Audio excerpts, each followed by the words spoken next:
Welcome to the EpicureanFriends.com book review of A Few Days in Athens, a story about Epicurus and Epicurean philosophy. Please keep in mind that A Few Days in Athens is fictional, and the author is giving you her own interpretation of Epicurus. In a few cases, she deviates from Epicurus's own views fairly dramatically, but when we get to those, we'll point them out to you clearly. Even more, keep in mind that the participants you're about to hear are giving their own opinions. There are many different interpretations of Epicurus, and we hope this book review will prompt you to study Epicurus for yourself. For those who want to read more about Epicurus, the book we recommend the most is Norman DeWitt's Epicurus and His Philosophy. We also invite you to join us for discussion at the EpicureanFriends.com forum and to listen to our companion podcast, Lucretius Today, which is available at all major podcast sources. Thank you for listening, and we hope you'll enjoy this session, so let's join it now. Welcome to session 16 for the final chapter of our review of the Few Days in Athens. We'll try to do one more next week to recap everything, but this week is the final chapter and a strong closing, let's put it that way. The opening chapter was kind of flowery and soft, but the final chapter ends up tough and uncompromising. I think is at least two good words to describe. Last week, we had the discussion between Theon and Leontium and Metrodorus about some of the aspects of materialism that lead to the views on religion. And in this chapter, anyway, he's giving a public presentation of his ultimate views on religion. And this is, in my view, very well written, has tons of very good arguments in it from a perspective that reminded me of Thomas Paine's Aids of Reason and some of the earlier 18th century books of that type. But this one is not deism at all. It is pretty consistent, I think, with what Epicurus actually was teaching in terms of there not being a supernatural creator. And it starts out with a discussion of man alone doubts the power of his senses and perverts himself to poison the sources of his happiness. And in this presentation, he focuses on, as the source of the error, the overdevelopment of our imagination.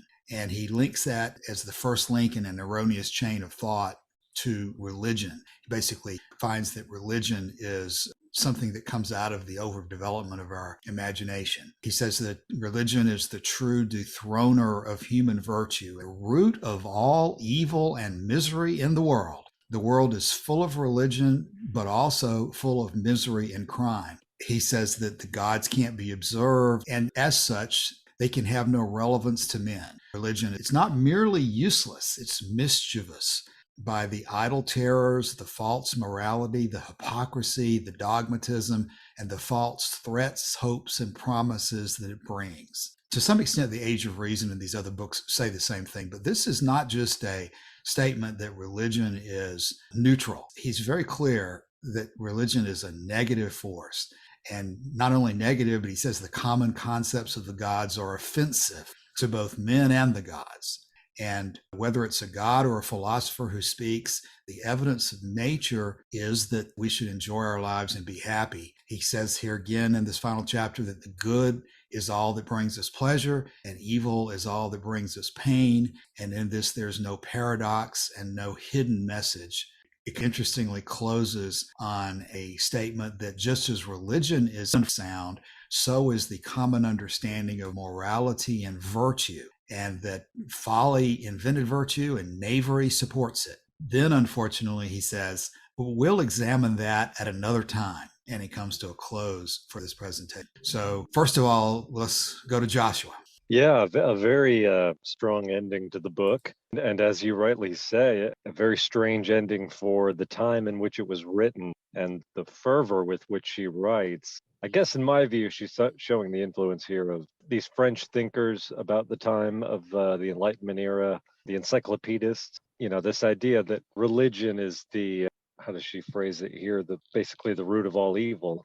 It's certainly going to be something that's going to be very difficult for people to accept. And I think one of the things that's going on at that time in history, because when you talk to religious people, they will sometimes give you the indication as if everything was good until about the 1950s, and now it's all going to hell in a handbasket. In reality, what we know is that there have always been fluctuations in religiosity. There have been times of sort of when humanism or its variants have been ascendant, and there have been times of what are rather optimistically called great awakenings in which religion comes back to the forefront. And this has been a constant struggle, and I don't personally don't think it will ever end. It's always going to be that kind of struggle. So as I read this, what I particularly think is that what Thomas Jefferson had to say about this book, when he said that it was a treat to me of the highest order. There are people I know in my personal life who I just wish I could get them to read that that review of this book and the book itself, and then they could stop telling me that Thomas Jefferson was a great defender of religion and faith and all that. Beyond that, I don't have a whole lot to say, and I feel like we should maybe open it up a little bit. Yeah, before we do that, let me make one more remark that we probably would not touch on, but for the fact that I'm about to say this. I'm always been identified with sort of the realist view of Epicurus's view of the gods, that he really did believe that there are beings out there who are higher than us somewhere in the universe, but not supernatural, not creating the universe. And there's a paragraph in here where, if I can find it quickly enough, he says specifically that it wouldn't bother me and it would not be against my viewpoint if, in fact, this world had been created by a superior being, not a supernatural one, but a superior one. If, in fact, our world had been essentially terraformed in science fiction terminology. There's all sorts of things that could possibly be when you've got an infinite universe and eternal in time. But in the end, even though we can't pin down, we don't know exactly, she doesn't have a suggestion as to the origin of life on Earth or anything like that. Again, the point is not necessarily whether one particular version of evolution or spontaneous generation or anything like that is necessarily true, but that regardless, even if we found that this Earth had been terraformed by some astronauts in the past, that still would not be proof of a supernatural being who we would worship. Who wants to take up this first? So, reading this, I recognize many of these arguments against God and against religion that, I've encountered before, and many of them are rather funny. When you really get down to it, you read these things and you start thinking, how ludicrous is it that people can believe that there's this kind of situation? Like, for instance, if there is a God, why is he hiding? What's the point of that? It's just kind of some kind of ridiculous game. It all seems very silly. Basically, you would call me an atheist. I don't see any convincing evidence that there's supernatural being. I think that supernaturalism itself is kind of oxymoronic. How could there even be something that would be outside of everything that is? I don't know what would supernaturalism be. So, I read through this. I kind of enjoy it. I'm most impressed by the incredible eloquence of Frances Wright in expressing these views. It's like, wow, I wish I'd have said that. It was really good. It was a joy to read through the chapter. So I don't know. I'll just leave it at that for now. And yeah, I feel sort of the same way. I agree with everything here pretty much. I liked the presentation of some of the arguments in a sort of a unique Epicurean way, differently than I'm used to reading or thinking about. I like the point that Cassius just brought up, where, right, even if we can assume this earth was created by somebody, that's not a basis for worship. Even if we find out this being is morally perfect, a morally perfect being isn't going to want us to be subservient slaves to it. And if it does, it's not morally perfect. I've always been partial to the argument, the difference between fear and love, that if we're supposed to be afraid of God, that's problematic. And I've encountered that mostly in medieval arguments, and the person on the love side is always a heretic. But I've never seen it presented here where, fear is the cause of anxiety and stress and the removal of happiness, right? It seems at that level, there's simply no way you can have fear of a deity and Epicurean happiness. I think following on to what you're saying there, when I was reviewing this afternoon, one of the things that stands out to me is that, to me, it's not a personal statement that I should just not believe in a supernatural being. This is a very aggressive statement that religion is the source of evil in the world. And if you're going to do anything about evil in a practical manner and the way the world is, you better tackle the problem of religion.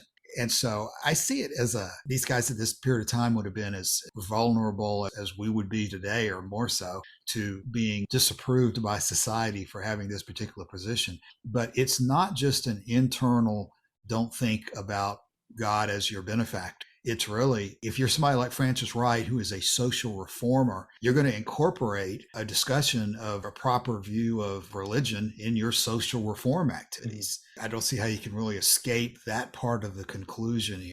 I mean, there's always these intellectual debates back and forth about whether we should believe in a God or not. But this tackles the noble lie of religion, the argument that we have to have religion in order to have moral people and keep people in line and so forth. And this is a total rejection of that and a total characterization of any type of God in that mold as being someone or something that's really more worthy of hatred and rebellion than anything else. So there's a number of interesting arguments in here that go beyond what I'm used to reading on a day-to-day basis. One way of saying it is this is not the riddle of Epicurus, but it strikes me that this is sort of an expanded version of that riddle that Joshua reminded me. Where does it come from? Is it David Hume? Yeah. David Hume. Okay, so there's our Hume connection again. Okay. Yeah, attributes it to Epicurus by way of, I guess we don't know who. Lactantius, was it? I was going to say Lactantius or Suetonius, one of those guys. Yeah, and it basically says that, oh God, now I'm going to have to think about how it goes. What I thought of as I was reading through this is basically a dead ringer for what we now talk about as being, quote unquote, new atheism. New atheism being the idea that religion is not just something to be rejected because of a lack of evidence. It's something to be rejected on moral ground and on ethical ground. And as it turns out, that idea isn't very new at all. That's just one of the things I find infuriating. Not about this, but about the way people talk about new atheism. Was David Hume contemporaneous with Bentham, or I don't know what sequence they come in? Do you know, Kevin? I know Hume was writing in the late 1700s. So I assume he was contemporary with Bentham's. Hume comes a few decades before Mill, but I really don't know when Bentham was alive. Hume is about 30 years older than Bentham at the time of Bentham's birth. Okay. So roughly, about a generation removed. It's interesting to me reading this and knowing the relationships between these people, that Hume is our source of, or the major famous source, I guess, of this Epicurus riddle. And here in this chapter is, like I say, I think it's really a much expanded version of the same argument. So I've always sort of understood Hume and thought about him as the first real atheist, the first person who just intellectually gave all those beliefs. But this is so much, like you were saying, so much more than that. It's not just that there's no reason to believe in God. This is the full-throated argument that religion has terrible social consequences. So I say the only part really missing from the modern version is the claim that belief in religion gives you the grounding to do truly evil things, right? The belief that you're acting for God is what justifies cruelty, when otherwise what's just in our faces there, the cruelty we'd recognize as bad.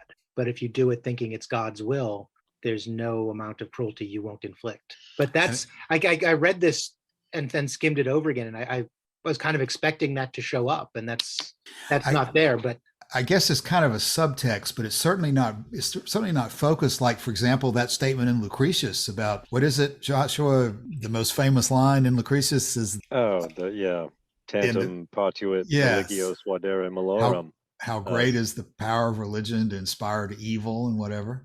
That's it. Yeah. So potent was religion in persuading to evil deeds, is one of my preferred translations. Just in my own personal reading over the years, I know one of the big milestones in my changing over from when I was much younger was when I was reading The Age of Reason by Thomas Paine. Was just a major, major book in my own development. And when I read that, I came across Elihu Palmer, who wrote a book called Principles of Nature. And then there's Ethan Allen, who wrote Reason, the Only Oracle of Man. And of course, Thomas Jefferson and those guys in that period. It seemed like there was a number of them, but they all went down the line of essentially assuming deism. There is a supernatural God, but that he just stepped away. And that never really satisfied me. I don't see that here at all. Of course, I think they are consistently following Epicurus, that it's not a supernatural start. The guy just stepped away. It's that there is a argument for materialism and for basically an infinite age universe. This one just strikes me, this version of the attack on religion strikes me as more consistent and more potent, really, than going through the Bible like Thomas Paine did in Age of Reason. It's all very good to point out the contradictions and so forth, but I guess I'm still just impressed with Epicurus' position that you really need a starting point in physics if you're going to have a consistent theory. Yeah, I think it was Richard Dawkins who said that Darwin made it possible to be an intellectually fulfilled atheist. And I think, Cassius, you're probably going to push back against that, but it does go some way to explain why deism was so rampant in a time when it wasn't really possible to explain just from a physical universe how things got to be the way they are. I guess since we're talking about that, she makes no effort here, guys, Joshua. When was Darwin? Was he? Oh, he published in 1859 is when. Okay, so he's Yours. 50 years after Frances Wright's period through here. Okay, so this predates Darwin, but there was no effort here to deal with the origin of the universe. I guess there wouldn't logically be one when you take the position that it's always been here. Yeah, and there's just the admonition here not to let your imagination run wild. Don't go beyond what you can experience or what you can sense. That seems to me sometimes when I think about that statement as being fairly superficial, but just like everything else in this chapter, you could probably spend a lot of time thinking about how profound that really is, because that's what she uses as a jumping off point here for where religion comes from is imagination, even though it is so valuable to us in bringing us pleasure, is so dangerous when it's not kept in line by reason. She says imagination is helpful in creating pleasure. I didn't remember that part. There is something in here about how pleasurable imagination is to us. And I guess the relatively clear point would be is that we imagine things. We get a lot of enjoyment out of imagining possibilities. It's just that when we let our imagination run wild and not be tempered by the evidence of the senses, that we go off into things that we shouldn't be assuming. Yeah, the one I outlined is a paragraph where he says, his best faculty is dormant, his judgment unawakened within him, his very senses misemployed, all his energies misdirected, trembling before the coinage of his idle fancy. Yes. And she doesn't use the word imagination there, but it seems clear that afraid of something we made up rather than employing our reason to understand it. Right. And fairly near the beginning, there's a paragraph that says from an early age. And the sentence before that, Scott says, in the imagination, that source of our most beautiful pleasures. Yeah, I was just looking at that. Yeah. That's the only reference. That's the only reference I heard where it was positive. Everything else is like really dissing imagination, like it's just cause of trouble. I don't buy that, but anyway. No, I bet you don't buy that. I don't buy that either. I think she's being careful not to go too far. I don't know. She went pretty darn far in attacking imagination as a bad thing. I mean, most of the eureka moments that scientists have been the product of imagination. I think if there was some guy who discovered, the idea of benzene, he all of a sudden you got this image of a snake biting its own tail, and then there's Isaac Newton with the apple. The imagination is an incredibly important thing, for positive use. It's not just something that makes up stuff that's not real. It's something that allows us to, explore possibilities and discover our world. So it's a very positive force, and it didn't get much chance in this chapter, though. I don't think. Right. But your point is, I think if she were here, she would say she absolutely agrees with what you just said, because the source of our most beautiful pleasures when under control of judgment. Under the control of judgment. Yeah, sure. Mm-hmm. Right. And that's important because, yes, imagination can also become a terror if there's no reasonableness going on in the background that says, wait a second here, you can imagine this, but no. There's so much in here and it's so deeply written that it becomes hard to decide what to pick out to talk about. And especially since we're all kind of on the same page already. Well, let me take issue with one thing on this page, for instance. I didn't know whether I'm really supposed to express my own perspectives or opinions here as opposed to just digesting what is Epicurean and so on and so forth. But the attack on religion as a source of all evil, I find that ludicrous. Certainly, we can give lots of examples of religion being horrific, but we have that even without religion. We have it among atheists. We have it before there's really any kind of organized religion. I mean, creatures have always killed creatures. The kind of creative cruelty that we see is really something that happens, I think, as a part of humanity. It's something that's possible for us. And religion definitely is one way, only one tool that can be used to take advantage of that part of ourselves. There can also just be all sorts of other macho machismo that has nothing to do really with religious aspects and various kinds of cultural phenomena. Both, well, with all human cultures, there's always, horrific things. There's always immoral things we hate, evil. But I don't think that they correlate with religion simply because religion is almost always there in history. So we say, that's a reason for it. But I don't think we can hold a strong case for that. Religion is also producer of some of the most wonderful, powerful things ever. Some of the best music in the world, the most moving stuff, the greatest acts of altruism. It's the greatest happiness. So in many cases, religious people generally have more happiness in their life actually than atheists do. This is equivocal. There's studies that go different ways, but it's definitely not the case that religious people are less happy than atheists. I mean, that's not the case. Certainly, I have seen evidence of some of the best people I've ever known being deeply Christian, religious, or Jewish, or Islamic, and so forth. Some of the big major religions. I've seen just some amazing acts of self-sacrifice that would be hard for somebody who doesn't have a belief in something transcendent to really go that far, So I think it's a little bit overstated to say religion is the source of all evil here, or however what was stated, just as if somebody says money is the source of all evil. I mean, this single cause stuff, I don't quite buy. But it doesn't mean that I don't recognize the way that religion has been used to justify all kinds of violence too. So I just want to say that, I don't agree with that 100%. I think it's overstated on that issue too. Well, that's the kind of comment that we want to talk about because it certainly helps to think about it when people have different viewpoints. I would read this paragraph. I mean, this is the one, I don't know which one you're looking at, but there's one that says, "We have named the leading error of the human mind, the bane of human happiness, the perverter of human virtue. It is religion, that dark coinage of trembling ignorance. It is religion, that prisoner of human felicity. It is religion, that blind guide of human reason. It is religion, that dethroner of human virtue, which lies at the root of all the evil and all the misery that pervade the world." Yes. Well, being an atheist, I would just love for that to be true, and then I could really look down on everybody. But I have to say, actually not so much always. Well, we usually end up talking about a couple of different perspectives as we review these passages. And one of the perspectives we've been including is this reflective of Epicurus's position? Or is it Frances Wright going off? I'd be interested in, Joshua, Kevin, what do you think about whether, does she go further than Epicurus does? Or is this about really what Epicurus was saying? Joshua? I think that Epicurus was as deeply concerned about particularly the psychological effect that religion has on human beings, causing anxiety, fear, some kind of pain or psychological suffering. I think she gets that part more or less right. I also want to say, though, that I think Scott's making really good points. Now, the only thing I would say in response to that is that kind of what she goes into here as well is that religion isn't just a problem because people use religion to do bad things. That's certainly true. And it's also true that they use other things beside religion to do bad things. But religion has some problems. Maybe I won't say they're unique, but they are endemic to religion in that I guess there's an architecture of cruelty almost, in my view, of anxiety and fear.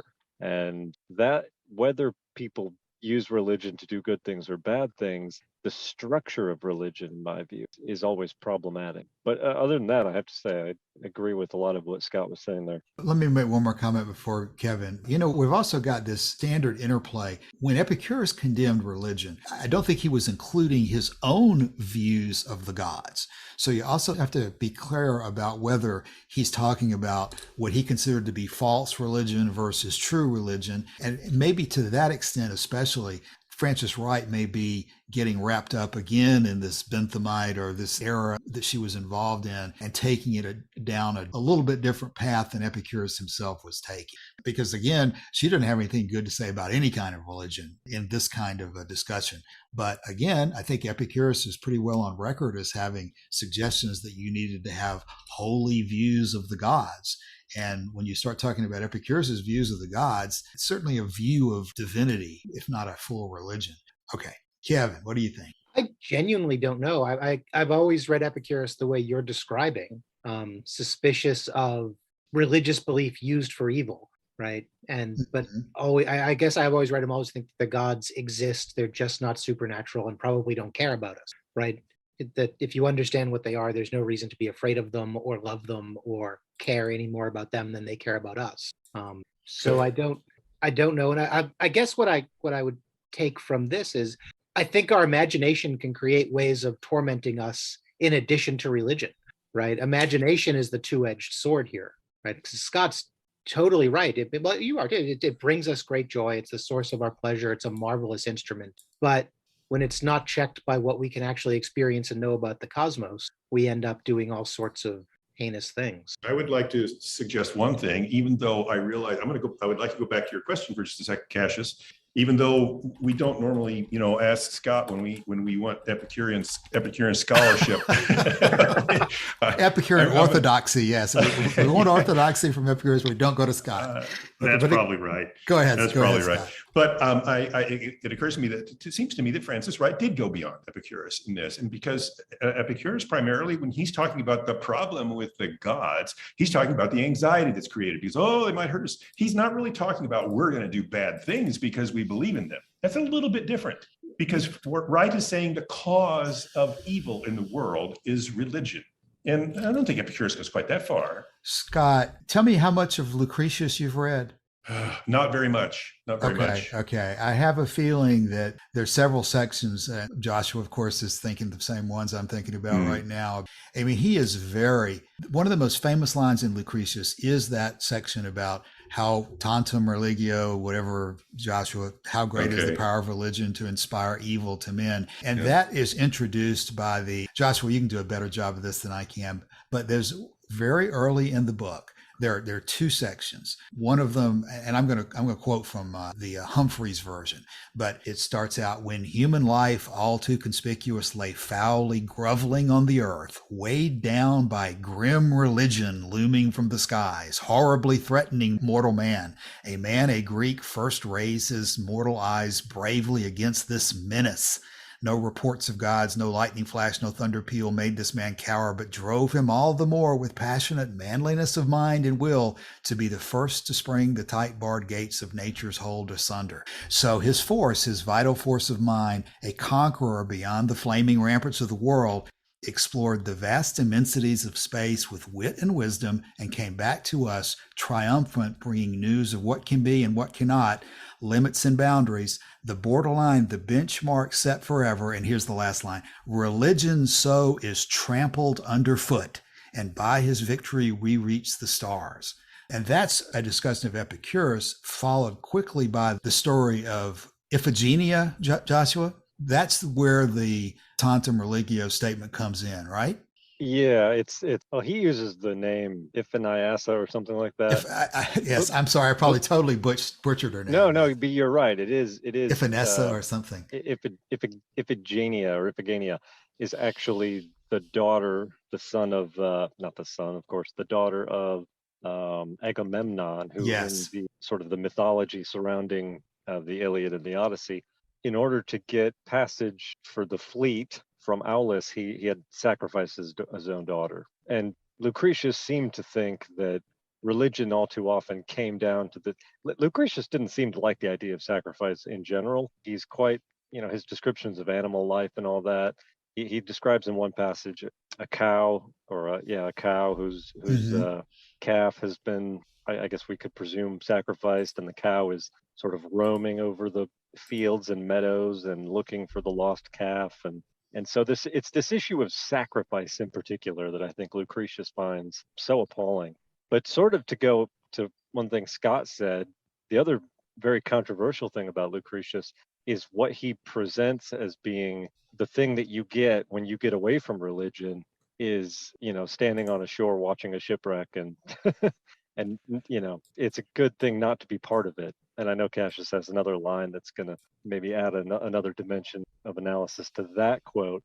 But the issue of altruism that Scott mentioned, that you get occasionally with religious people, there is no great drive for altruism in Lucretius, except for the altruism that led him to want to evangelize Epicureanism. Yeah, the word altruism has definition issues, but a lot of people will say, though, that Lucretius, the intensity that comes through Lucretius is how serious he is about bringing the benefits of Epicurean philosophy to save people whose hearts are in darkness, and other phrases like that he uses.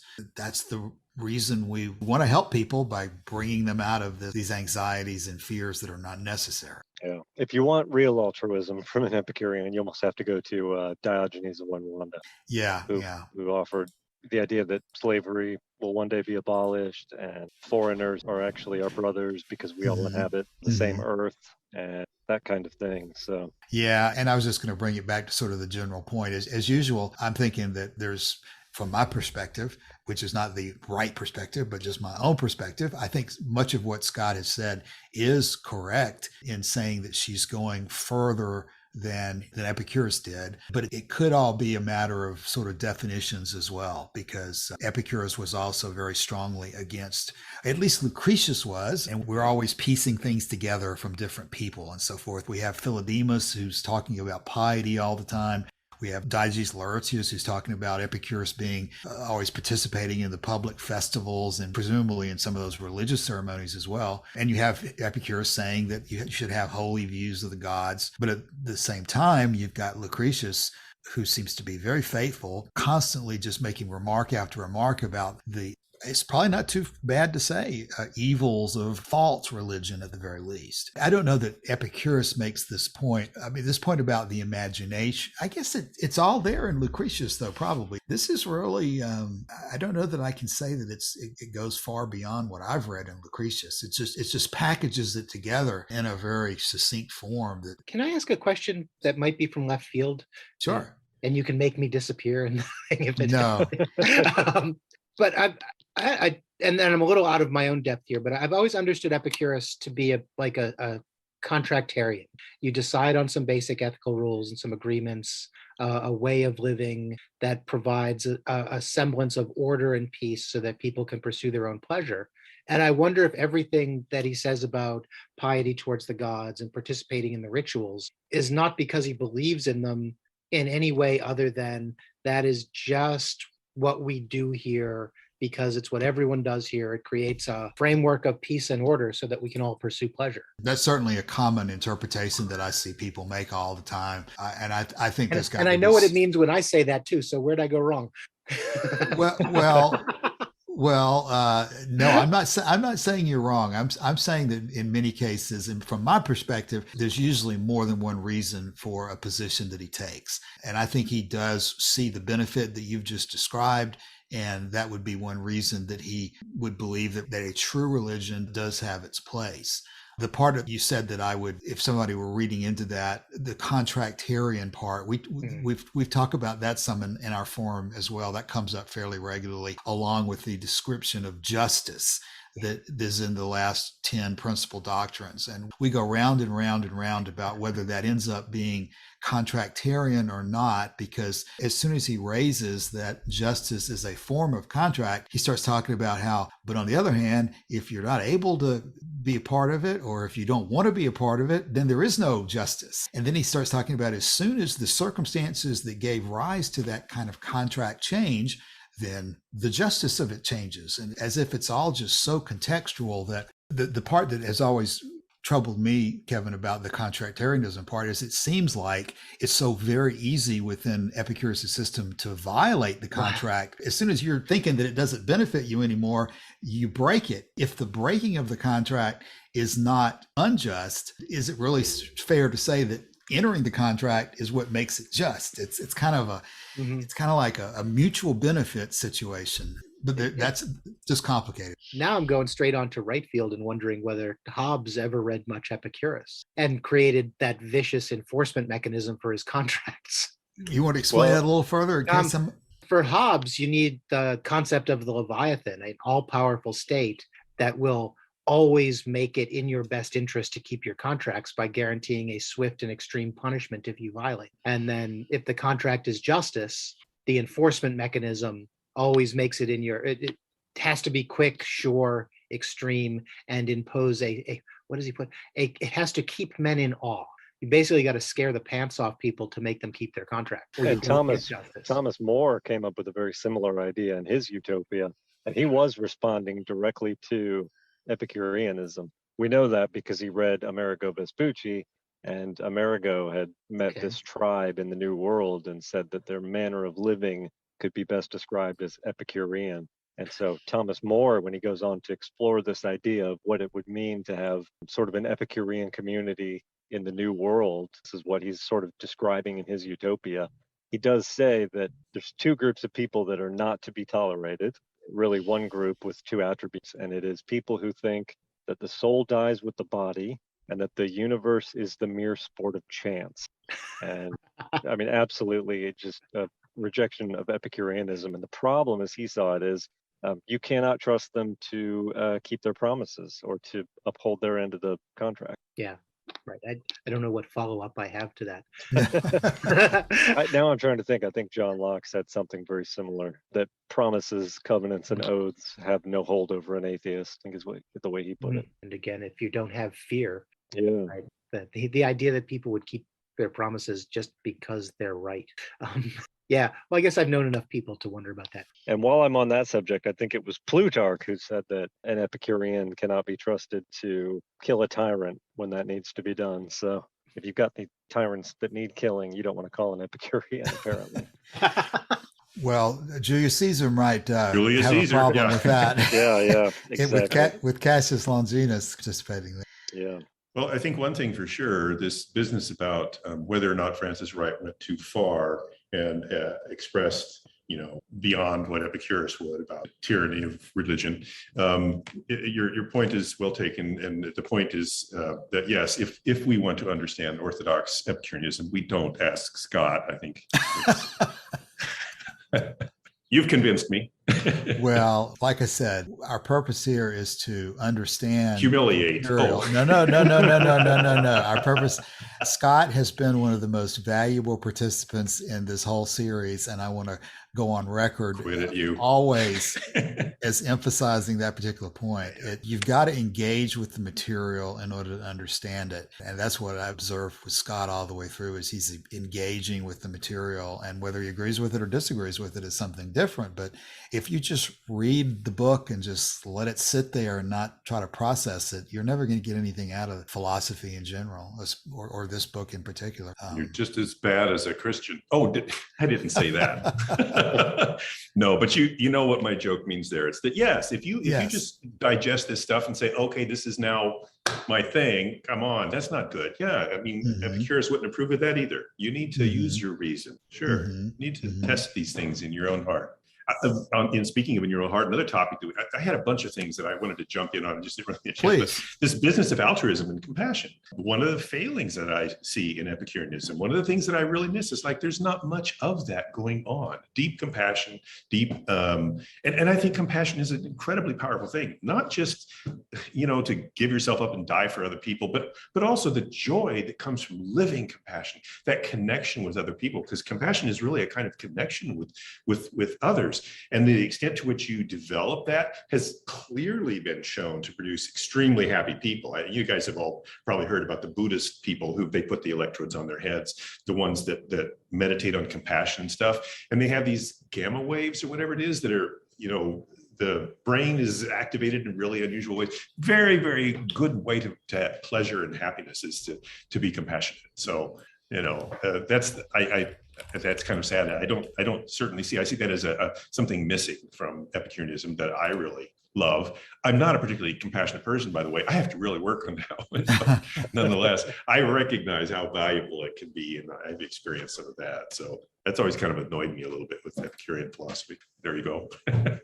Well, Well, sort of in defense of Lucretius, I just want to get this in here because I do tend to shortchange him on the compassion department. But almost the first thing that he does during his hymn to Venus, almost the first thing that he does is ask her to bring peace to the Roman people, because otherwise, all this philosophy business, we don't have a whole lot of time for it when we're constantly at war. Mm-hmm. Well, it's rather utilitarian though here, isn't Yeah, it? you're right. You're right. But that's real. I mean, and I don't mean to totally joke around, because there is something very serious. Like, for instance, in Buddhism, having studied this, there's something very different between completely, really giving yourself to compassion for another person. That's different from having any benefit back. As soon as you get benefit back, tit for tat, it's not exactly the same beast. There's something amazing and powerful that can happen when you give yourself to some other person's suffering. That's kind of what I mean by, real compassion there. Do you find more of that compassion in Stoicism? I don't think so. No, that's not a big topic over there. I don't know really whether any of the rest of Greek philosophy is really identified with compassion more than any other philosophy. And I mean, compassion can be overdone and stuff, and there can be trouble there. But I mean, yeah, it is really a great force, and something that just doesn't really do much of that going to Epicurean philosophy. I think Cassius is right. I think Greek philosophy in general has a compassion deficit or an altruism deficit. Yeah.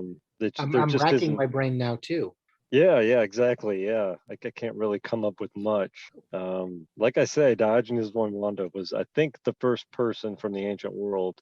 Usually it's said that Gregory of Nyssa, was a Christian, he was a bishop, certainly a church father. It's usually attributed to him as being the first person to call for the end of slavery. But in fact, it was an Epicurean who didn't, I guess in bold terms, really call for the abolition of slavery, but he was the first to propose a world in which there just wouldn't be slavery. And he clearly thought that was a good thing. But in general, I don't think there's a whole lot of compassion going on in Greek philosophy. There's not. And of course, something just clicked in me too. Okay, so Epicureanism becomes really big, in all this part of the world, and it goes on for centuries and so forth. It's a big, big thing. And then there's this huge battle, I guess, between Christianity, the up-and-comer, and Epicureanism. And one of the things that differentiates them, of course, there's a lot of different ways, but one of the things was we see the element of compassion in the teachings of Christ. We see, love your neighbor as yourself. You absolutely, that's a compassionate sort of statement. And I'm wondering about that. Maybe it's almost like a cultural thing that really didn't exist in Western civilization as a cultural value very much. Being kind was, and so forth, but this compassion thing is a little different. And I almost wonder, some people have said that, influences from Eastern religions had reached this part of the world, and maybe this idea of compassion entered there, because we see a lot of that culturally in India. A lot of this compassion stuff, it's not just Buddhism. Compassion is a thing in the Eastern world, and never really was much of a thing in the Western world. I'm really out of my league here saying this, but I'm just wondering kind of, if that might not be a thing. Well, Pyrrho supposedly did get as far as India. He marched with Alexander the Great, and Alexander the Great at least got as far as Bactria, which is on the border with India. And Pyrrho was said to have gone over and studied with what they called the gymnosophists. And but whether he brought compassion back with him or not, I don't know. He seems to have brought the sort of hardline skepticism back. Yeah. And actually, of course, we don't want to go too far down this path. I mean, Buddhism has a lot of different tracks, and this skepticism path, this openness to whatever knowledge is that we can't know it completely and so forth. That is one category, one kind of Buddhism, and that was what you would have encountered at that point in time when Alexander the Great reached there. This Mahayana form of Buddhism that I talk about, this compassion thing, is more connected with different areas of Indian religion that I don't know that Pyrrho really encountered, but they nonetheless are over there. But yeah, Pyrrho didn't really seem to bring that particular back, and I don't even think he really encountered very much apparently in those sorts of Buddhists that he ran into over there.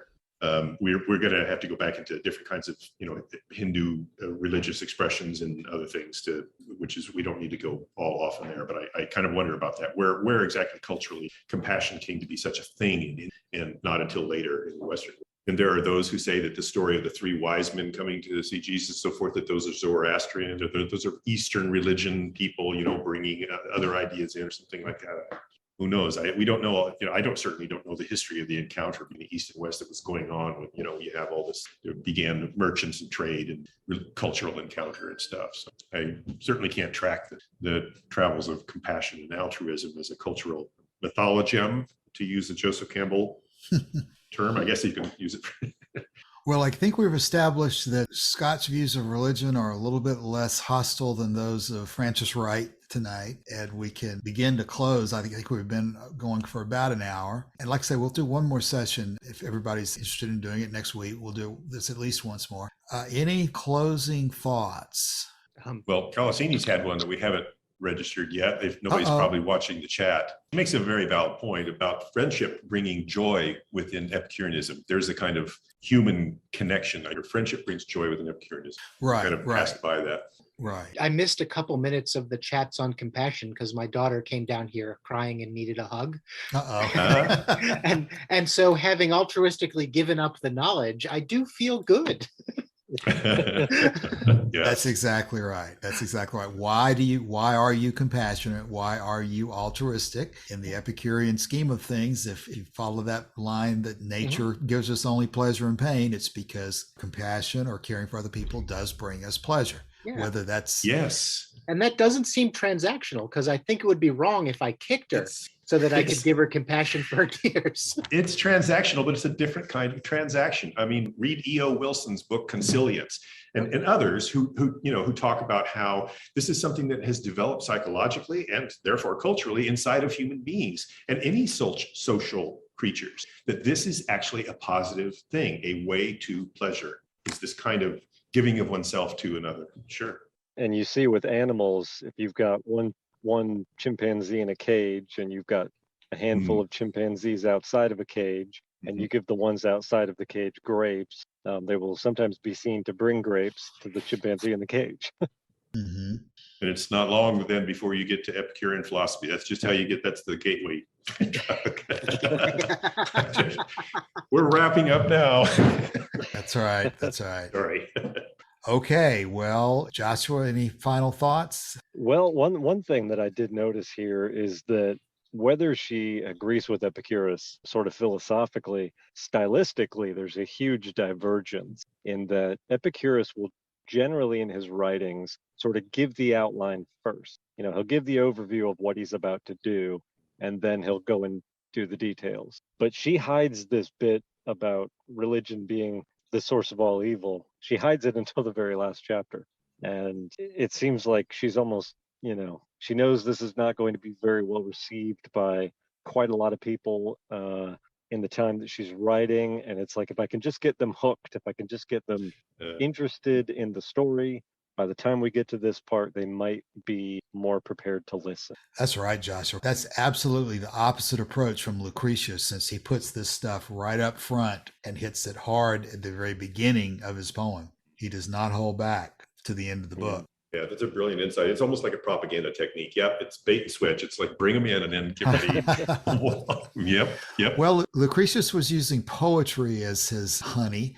And I guess you could argue that a story like this that reels you in first with the enjoyment part and the pleasure part. I mean, that's the whole story of, this is kind of summary material here, but that's what Theon, walking and viewing all this through Theon's eyes is kind of that same thing, because Theon, until the very end, doesn't crack a book. He's attracted by the pleasure and the aura of good feeling that these people are exuding, but he doesn't know this ultimate position on some very important things until the very end of the book.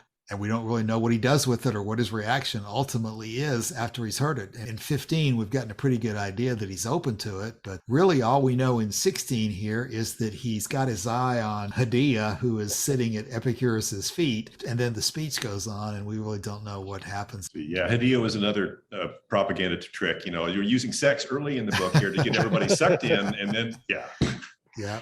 Anybody got any thought about if the book had continued on and she had given this sort of semi-hinted at final chapter and gone on into the issue of morality and virtue? Any thoughts as to what direction she would have taken that discussion if she had continued? We have considered the unsound fabric of religion. It remains to consider that equally unsound of morals. The virtue of man is as false as his faith. What folly invented knavery supports. Let us arise in our strength, examine, judge, and be free. So, any thought on what direction she would have taken in terms of morality? I wonder if she would have skewered what we call virtue signaling. Right, right. Or just, I mean, certainly attacking virtue for the sake of virtue. The whole Stoic idea was central to a lot of their writing. So, presumably, that virtue signaling, that's sort of a trendy term nowadays. I've never heard of that. That's interesting. What? No, I've never heard of that. That's really interesting. Yeah, this whole little business you just brought up, Cassius, would be a great thing to make for homework for us that we can bring into part of the discussion for next time too. Yeah.